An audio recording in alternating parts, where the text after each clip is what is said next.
Hey girl, we're talking about navigating summer schedules because your recovery is so important and eating disorders do not take a summer vacay, okay? So let's dive into today's show as I help walk you through the ability to find freedom in travel, vacation, and all the summer vibes. Here we go. Hey girl, welcome to the Her Best Self podcast. I'm Lindsey Nichol, former competitive figure skater and perfectionist, turned God-led imperfect boy mom and digital CEO. If you find yourself constantly thinking about food and wondering if you'll wake up one day free from the obsessive thoughts and behaviors controlling your life, then I've created this podcast for you because I know exactly what it's like to be a downright hot mess trapped in a destructive cycle of disordered eating. I finally found freedom and you can too, girlfriend. So if you're ready to heal your relationship with food and body and break the chains of control and show up in your best health, then grab your favorite Tarjay journal and let's get to it so you can start living your best life as your best self. Hey girl, welcome back to the show. I am pumped to be talking about summer schedules today and traveling and vacations. I'm super excited because I actually just got back from my brother-in-law's wedding. So my husband's middle brother, my husband is the oldest, then he has a middle brother, and then he has a brother that's about 15 years younger than him. So the middle brother got married over the weekend. It was so gorgeous. There was so many activities that we were doing. It truly feels like a blur. But I remember at moments of time during the weekend where I was super present in the experience, in the moment. And it wasn't always that way for me. Actually, I remember going to a wedding when I was super sick and wondering how I was going to handle the whole event, how I was going to eat in front of other people, how I was going to partake or get out of partaking in cake time. Like all the things came up. But as I was experiencing this wedding this past weekend, not only was I able to truly embrace being there, but I was also able to sit in the feelings that maybe many of you are sitting in right now. And that's navigating those summer schedules, navigating vacation and events and all the things.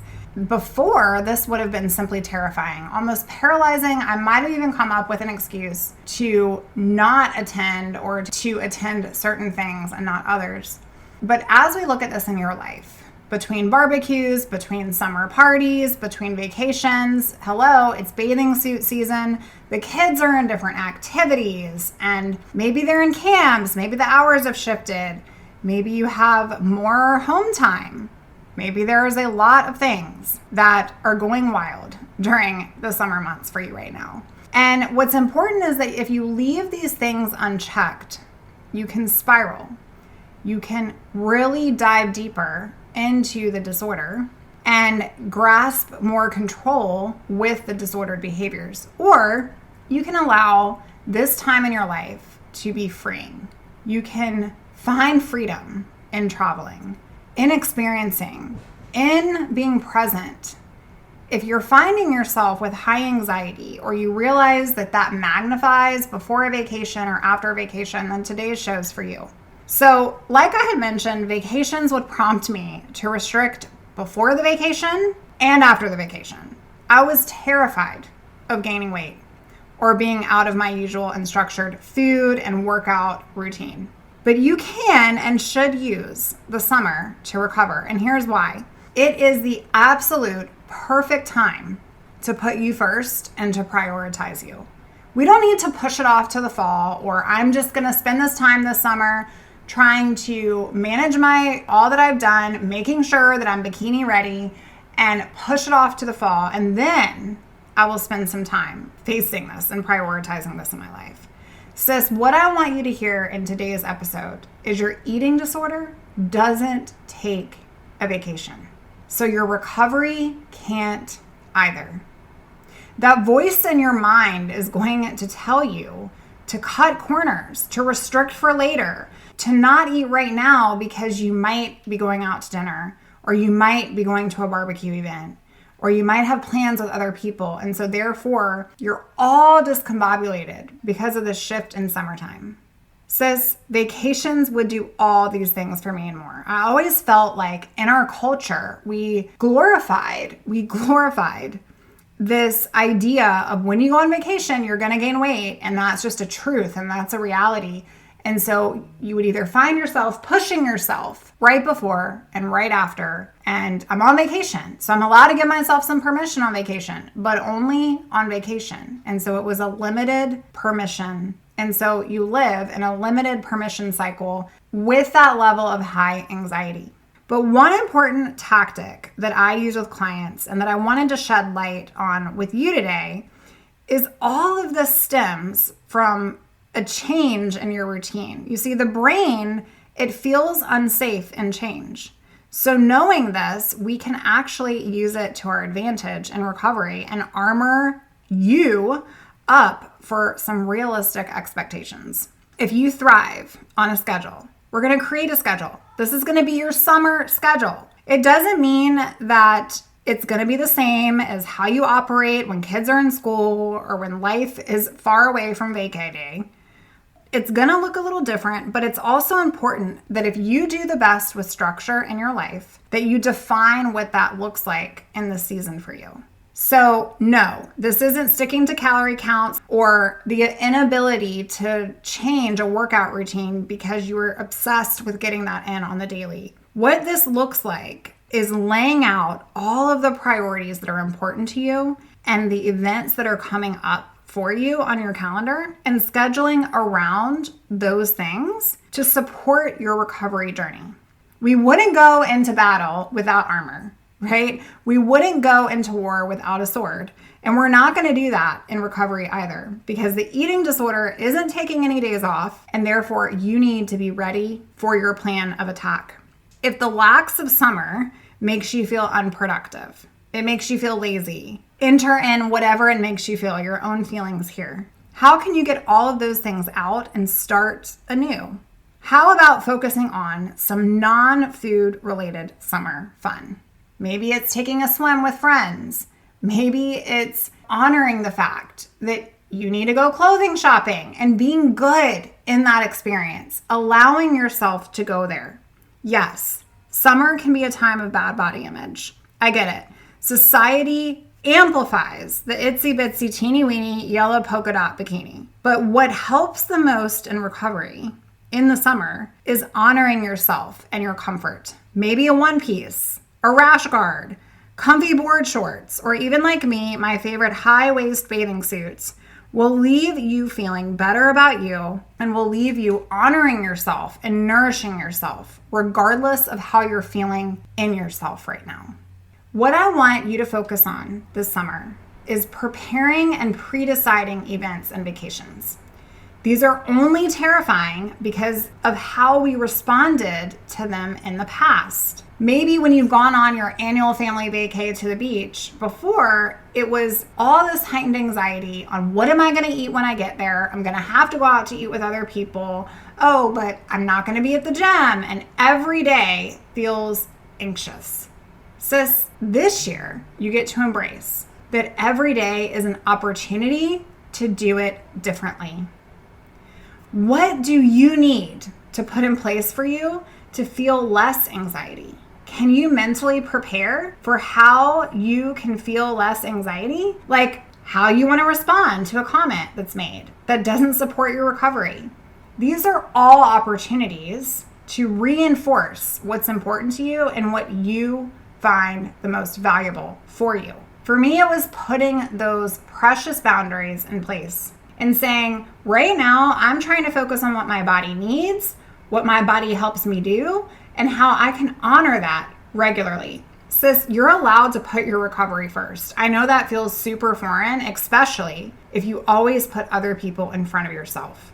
What do you need to wear? What do you need to bring? What do you need to pack to honor you? As you think about your summer schedule, what clothes are going to make you feel the most comfortable? What bars do you need to plop in your suitcase because you need to ensure that you're getting in adequate nutrition as you travel? Maybe there's some snacks that are your go-tos that make you feel safe. How about bringing a journal the next time you go on that trip?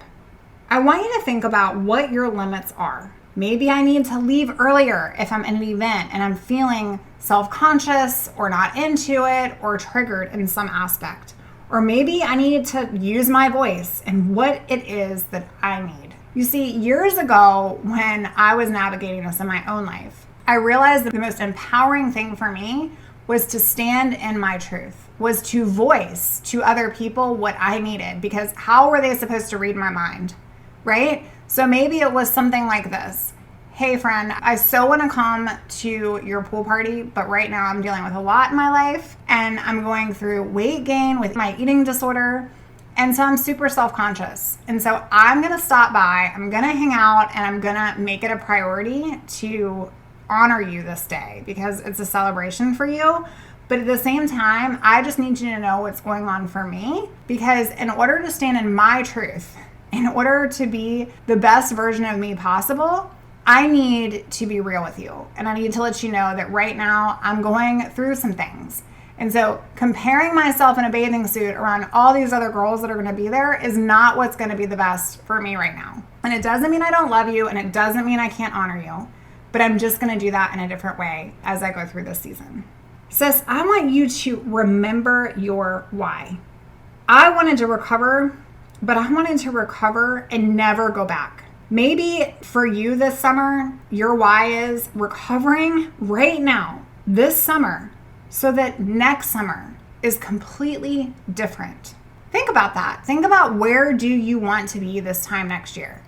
Do you want to still be triggered by those thoughts and feelings? Do you want to feel completely controlled and obsessed over what you're going to eat next and when you're going to eat it? That isn't life. It's important that you set those limits and those boundaries.